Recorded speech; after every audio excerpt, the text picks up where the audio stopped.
Friend of the program, Daniel Horowitz, is on our phone lines here tonight. Daniel is with the Madison Project, who helps to recruit conservative candidates all over the country. He's also a contributor to RedState. You heard me talk about Daniel earlier this year. I thought he did the best coverage of the Gang of Eight, aptly named, I should say, Gang of Eight bill in the Senate that I saw in the entire country. And he joins us now. Daniel, good to have you back on the show, brother. Thank you very much. Great to be back with you, Steve. On a statewide level, another friend of mine is here with us. She's a former state legislator in my state. Also was a candidate for Republican National Committee woman in our state last year. She's still a conservative activist in our state. Her name is Kim Pearson. So, Kim, it's good to have you back on the show. How are you? Thank you for having me. The reason we wanted to have you both on is because both of you have gone into the Lion's Den in Washington, and where the battlefield, really where the battle's the hottest. Washington, D.C., and the state capital of every state in the country. You guys have both been in those places. And I wanted you guys to sort of share your war stories, what you've actually seen and witnessed, so that, number one, here's the two goals I want to have for our audience this hour, okay? I want them to be mad. Mad. Because I know when people get mad, they will actually do something. It's like when I was a kid, I was a Hulkamaniac, right? And you knew when he started shaking and he was mad, it was on, okay? So people, a lot of times, we've got so many distractions in our culture, you've got to get mad. The other thing, though, is I want them to work smart and not hard to really understand what it is they're up against. Maybe they can learn from some of the mistakes and victories that both of you have had, and maybe not repeat those mistakes, but repeat those victories. Because, Daniel, I'll start with you. I fear that a lot of our people, when we finally get fired up to get involved, are really naive about how corrupt and confrontational the process they're going to enter into really is. What do you think of that?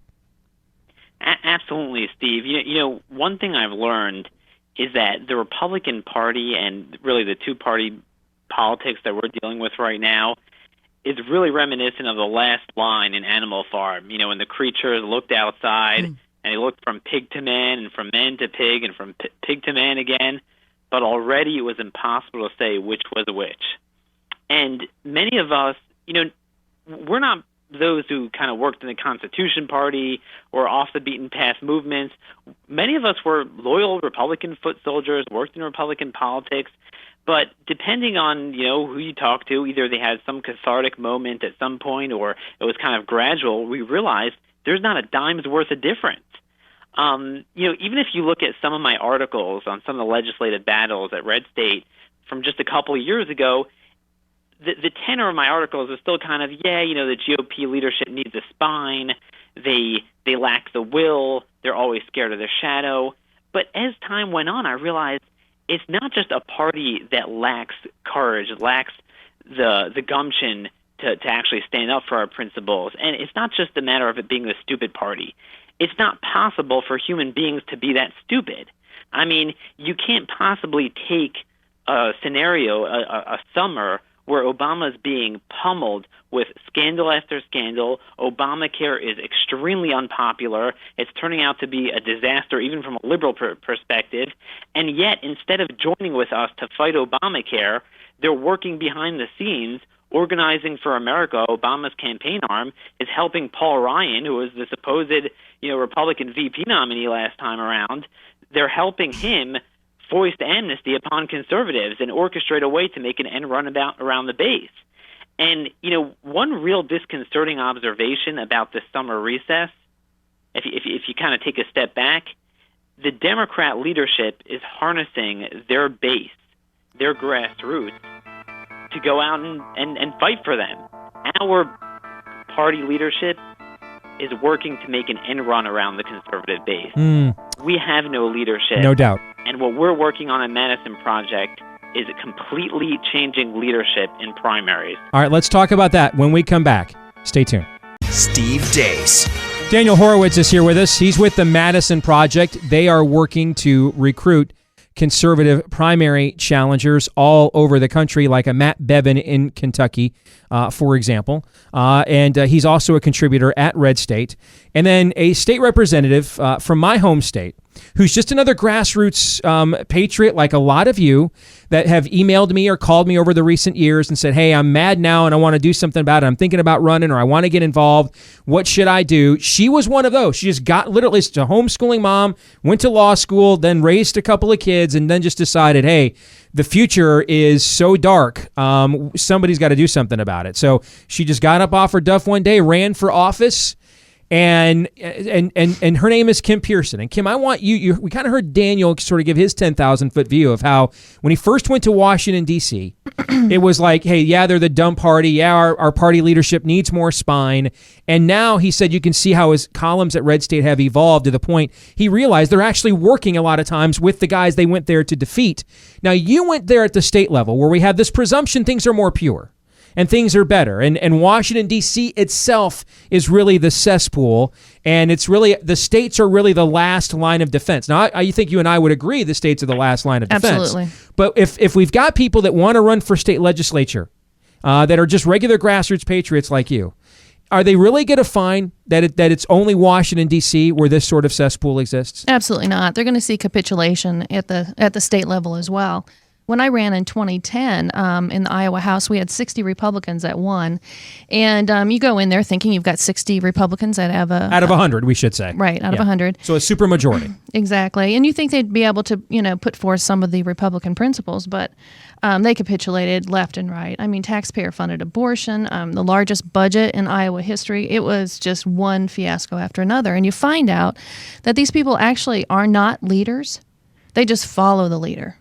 And so you look and see who is telling them what to do, and you end up with a very moderate governor here in Iowa. And the rhetoric sounds Republican, but his actions are absolutely Democrat. Absolutely. How surprised were you by this? I wasn't surprised by our governor, given the fact that he's been almost the governor for life. So I expected that from him, but I expected more from the people that just got elected. Including some of the new people you got elected with. Absolutely. Daniel, have you seen something similar as on a national level? Absolutely. When we often try to recruit candidates, and not always, but sometimes they are former state legislators or current state legislators, they all tell me the same story.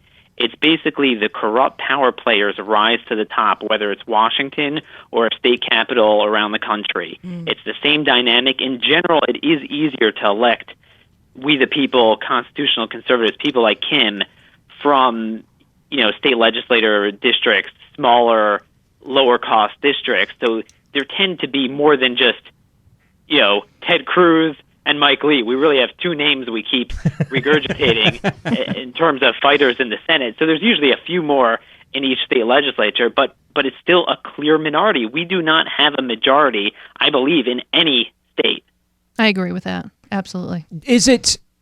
See, I used to think like you, Daniel, it's because they don't know what they're doing. I don't believe that anymore.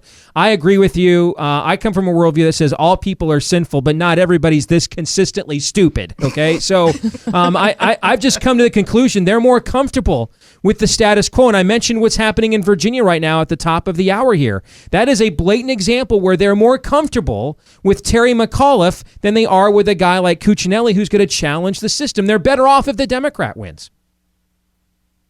Well, we were told by the NRSC, they sent a plant down to RedState when we kind of had a reunion of all our candidates, which, by the way, there's a number of them. And there's an outside shot that we might have an impressive, totally fresh outsider challenger, just like Matt Bevin in Kentucky challenging Mitch McConnell. We might have a challenger against every single establishment Republican senator up in 2014. And that's what we're changing. So we had them down at RedState, and there was this NRSC plant that approached Erickson, Eric Erickson. That's the National Republican Senate Campaign Committee. I just want to let people know what you were talking about. Go ahead. Sure, yeah. Which is basically Mitch McConnell's campaign. He just sent his chief of staff over there to run the senatorial campaigns, which basically his campaign is the top priority. And they told us that they will spend every dollar they have defeating conservatives in primaries, and if there's no money left over, they'll blame it for the general election. They'll blame it on us. They just told you that flat out. Oh, sure. I mean, and what's ironic about this is just the dichotomy between the way they fight Democrats and the way they fight us. In the Senate, they fold like a cheap suit. I mean, they're pathetic. And then all of a sudden, they find this newfound aggressiveness in primaries. I'm thinking, wow, Mitch McConnell, boy, if you would have fought like that against Harry Reid, you'd be sitting majority leader already. Well, that begs a question, my friend, then, doesn't it? Why do they fight us harder than they fight them? Maybe to them, the us is the them, if you know what I'm trying to say here. Okay? that we're the enemy to them. I mean, ultimately, we're the ones that stand more in the way of them getting what they want than the other side. I mean, that's the only rational. We have a saying on the program here, brother. Occam's razor is always in effect. So the simplest, most direct answer has to be true.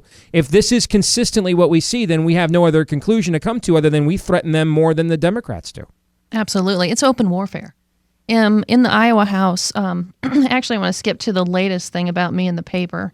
And it has to do with the fact that a couple years ago, the lieutenant governor, the nominee lieutenant governor was Kim Reynolds, and she had a challenger at the state convention. Do you remember that? Yeah. And so we had it was actually Bob Vanderplatz, who comes on our show Monday nights from the Family Leader. He was her challenger. He was the challenger, and it was fantastic. And of course, I voted for Bob. And so then here comes the next convention, and they're worried that there's going to be another challenger. And so, it goes out that I'm going to challenge Kim Reynolds. And, of course, the blogs are going crazy about this. And I think, of course, it's Branstad's people trying to get everybody whipped up into a frenzy to go to the convention because it's an off year and maybe they won't. But we'll talk about it when you get back. All right. We're talking about how deep the treachery goes here in the Republican Party because we want to make you mad, and then we want to get you prepared to do something about it, to work smart and not necessarily just hard. This is Steve Deace. So you say you want a revolution, huh? Well, you better find out exactly what you're getting yourself into if you want to get involved in the fight to preserve the last bastion of freedom and prosperity here this side of Eden, which would be these United States of America, because it's not easy. And you're going to find that a lot of people are wearing your jersey, scoring goals for the other team, as we're seeing in the Virginia governor's race right now. Daniel Horowitz is here with us from the Madison Project. He helps recruit, him and his organization help recruit primary candidates to take on the establishment all over the country, including some of them you've heard about, like Matt Bevin in Kentucky. Also, he's a contributor at RedState. And then one of my favorite state legislators from my home state is here with us. Her name is Kim Pearson, because she has seen many of the same things at the state level, a lot of the same kind of corruption and double-mindedness at the state level that a Daniel Horowitz will fight on the federal level every single day. And where we left off, Kim, you were telling us that that there is essentially a story planted in the media that you were going to challenge the sitting lieutenant governor at a convention. And that's really what all the hullabaloo is about. Not, hey, what are we going to do to make sure somebody has a job next month? What are we going to do to make sure people's freedoms and rights are defended? What are we going to do to make sure they're not wasting your tax dollars or giving them to Planned Parenthood? That the system is interested. It's high school. It's interest who's dating who's zooming who's going out with who's not popular, who's prom queen, rather than this. And that's stuff that the vast majority of the people you represent just don't care about. But you have found that's what you spend, unfortunately, most of your time having to respond to and discuss. Well, absolutely. And, it's really their attempt to do a preemptive strike. And they really want to bring those moderates, the rhinos, the undocumented Democrats out to the convention. Somebody should coin that phrase. I know, right? Yes. And so they want to bring those people out because they're worried that they're going to have even more conservative people at the convention. And that'll go into delegates and that type of thing. So this was a cattle call for their own side to say, hey, we got to make sure the people that actually believe in that kooky, crazy party platform we're ashamed of actually don't run the process. Exactly. And so, I created a firestorm because I basically told the Des Moines Register that, and they didn't quote it, but I told them, why would I want to run on the Democratic ticket? And, and I thought that was kind of clever, but... Yeah, they wouldn't understand that. No, they totally didn't understand that. And I told them he spent more money than the governor, Governor Culver, and he's a Democrat, and taxpayer-funded abortion continues in this state. And the thing that I think most people don't understand is that with Senate File 446, they passed Obamacare in Iowa. So now you have this kind of schizophrenic type season that's coming up where we'll have U.S. Senate candidates saying they want to abolish it, when they're running but the for Republican office. governor wants to implement it. Absolutely. The Republican governor, Daniel, wants to implement in my state, and he's not alone. John Kasich is doing this in Ohio, for example. Rick Scott was kind of, sort of not going to do it, then kind of doing it again in Florida. We've got now Republican governors instituting a policy that the Obama regime is so ashamed of, brother, they've delayed it 4 times. Explain that. It's really very simple. I mean, as you stated at the beginning of the night with your column, that you aptly put today, it's not Democrats versus Republicans or even right versus left. It's in versus out. It's you're in the political class or you're out of it. And if you're in the political class, the mother's milk of politics is the path of least resistance. It's to go along with the direction of the money flow, the special interest. You're never going to want to rock the boat. So if you are part of that permanent political class, you might have an R next to your name. But if it's clear that the path of least resistance is to work with Obamacare, you will accept it and you will fight against those who are trying to get rid of it because you want to cozy up to the special interest. And that's a unified position basically with all establishment Republicans, whether it's on a federal level or a state level. And the only way to stop that is by making it clear that in every primary, we will go out and find people like Kim and help them, volunteer for them, fundraise for them, people who are completely outside the political system, that are not there for a career. They're going to come for a term or two and be done with it, and we'll get someone else. But as long as they don't fear reprisal in a primary, we are never going to change that trajectory. Absolutely. You guys have gone through this recently where you've got essentially Mitch McConnell, or Ditch McConnell as I like to call him, Ditch McConnell there in Kentucky, combing through Matt Bevin's trash, blogs, lines on his resume to talk about anything other than his record he's accumulated in the U.S. Senate since 1986, back before Al Gore invented the internet. Hairspray wasn't an ecological disaster. Poison was still cool. That's how long ago that was. 1986. And he wants to make that entire Senate primary not about what's best for the people of Kentucky, but essentially a student body election, like, who gets more recess and took chocolate milk out of the cafeteria. Because what does it say, Daniel, when a candidate like a McConnell, who's been there for that long and wielded that much power, wants to base his reelection campaign on that and not his actual record? Oh, it says something very simple. He recognizes something that I think many conservatives don't recognize enough. We have home field advantage in any given primary, certainly in a state like Kentucky, which Romney carried by 23 points. We are the majority in the primary. So you're never going to see a TV ad from Mitch McConnell saying, I'm Mitch McConnell and I approve this message because we need more moderates to work with Chuck Schumer and we need to get rid of these extremists like Ted Cruz. He's not going to say what's on his mind. He's going to go and accuse our challengers of not being real conservatives, that he's the real conservative, and they try to muddle the waters. And the thing is, the lesson conservative activists need to learn is not to act like low information voters and buy into the very distractions we're trying to fight against. Let me tell you, and Kim gave a great example of how they go scorched earth and try to take out our people. They have enough money to talk over us. And they could, distract the conversation on all this nonsense. And look, it's a lot more exciting to talk about, this new guy, well, what did he do? What's it about? Than, some old politician's 30-year-old voting record. And unfortunately, if conservatives are going to buy into that, we're never going to get anywhere.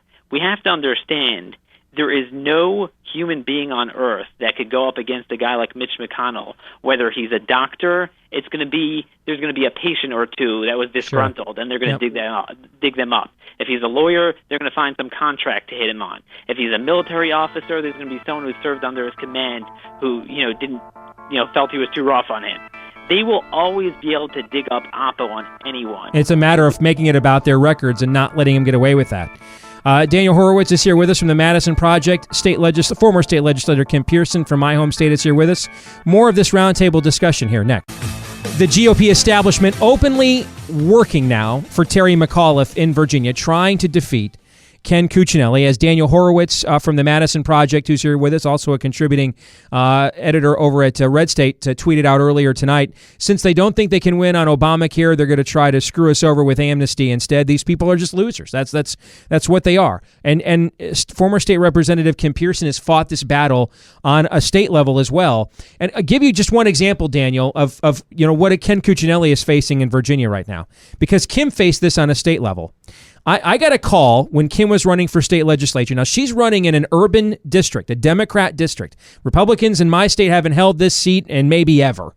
And she's trying to challenge an incumbent Democrat who's entrenched there, very powerful, prominent Democrat family. And it's a year of uprising. She's worked hard. She's in a position to win. I get a phone call from one of my moles telling me and giving me names. There's going to be a Republicans for, fill in the blank of the name of her opponent, initiative in the last 2 weeks of the campaign. They're going to go public with this to try to save this Democrat so she doesn't lose to Kim Pearson. And they name me names, including people that are attached right now to our current Republican governor.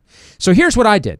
I called up the state party chairman at the time privately, and I told him, here's the phone call I just got.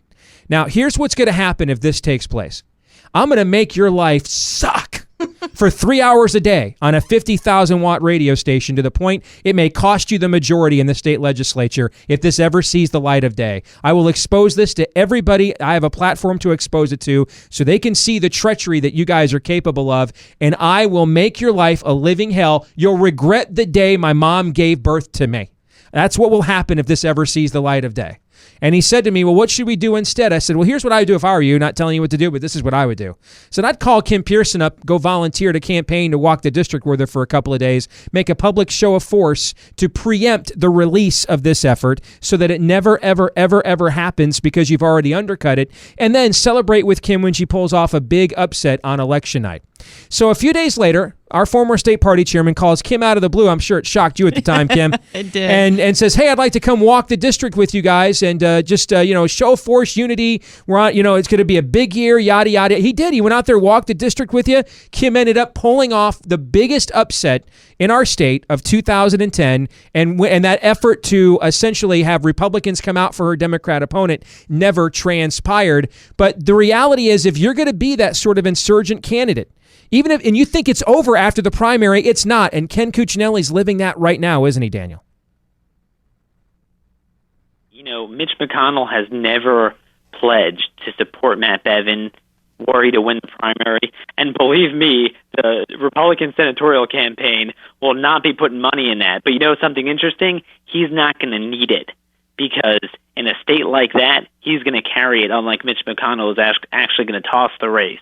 But you brought up a broader point, which is, we need to stop being intimidated when these people say, hey, you don't support our guys, you're helping the Democrats. As you explained, it's really, these are the guys voting with the Democrats and now organizing for them and helping them.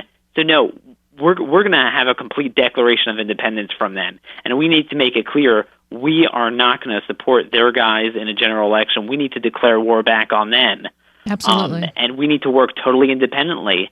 But it's up to conservative activists to make that break with the party. And obviously, we don't have a third party. But you know what? Let's make them start the third party. Kim, say someone like you in our audience in the grassroots gets elected.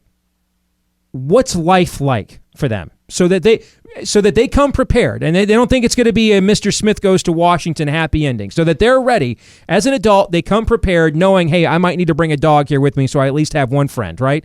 What is life like for them when they go in there if they do get elected and they actually want to do what the people that elected them to do want them to do? What happens? Well, it's open warfare is what it is. And you just have to be able to understand who the real leader is. And as a follower of Christ, that's my leader. And then, you just stand up and you take the hard votes, even though you're going to be ostracized. But it actually, you get a lot more people in the grassroots and understanding that there is a problem. And they start to look, well, why is Kim Pearson not voting for that particular budget? Oh, it funds taxpayer-funded abortion. Okay.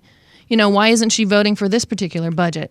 Oh, it's because It's going It's to got crony increase capitalism in it. Absolutely. And that's really why they don't want someone like you getting elected, Right. because it gives you a platform to go back and tell the people what's really going on. Absolutely. Because they know the mainstream media is not going to report this. They're all in bed together. They're all ruling classers together. They're going to close ranks like Daniel's talked about. Absolutely. And, their economic development plan, that's another name for stealing in my book. And so, both Democrats and Republicans are doing that. Jen. And they come alongside of you and they put their arm around you and they try to co-opt you in a relationshipy way at first. They do. That's really cute. And I remember when you were in office, it was very important, and it's very important for anybody who's going to try to do this on a local or state level, that you put very close, wise people around you. Right. And that you always have wise counsel, because they are not going to be wise counsel. They're the enemy. So you have to put your own constituents, people that you trust around you, friends that you trust, Right. that will help you get through it. And we did have an accountability group every Friday morning. We would meet together and talk about what the legislature, the legislation that was coming forward. But I do remember one of the leaders that was assigned to me, bless his ever-loving heart, and he came up to me and says, we don't know what to do with you because you don't care and we can't hurt you. I said, that's right. God bless her. And that's how it should be with every single one of them. Exactly right. More here in a moment with Daniel Horowitz of the Madison Project, former state legislator Kim Pearson, giving you the 411 on what really happens when you attack the den of iniquity known as our political system. Next. You're listening to Steve Deace. I like you.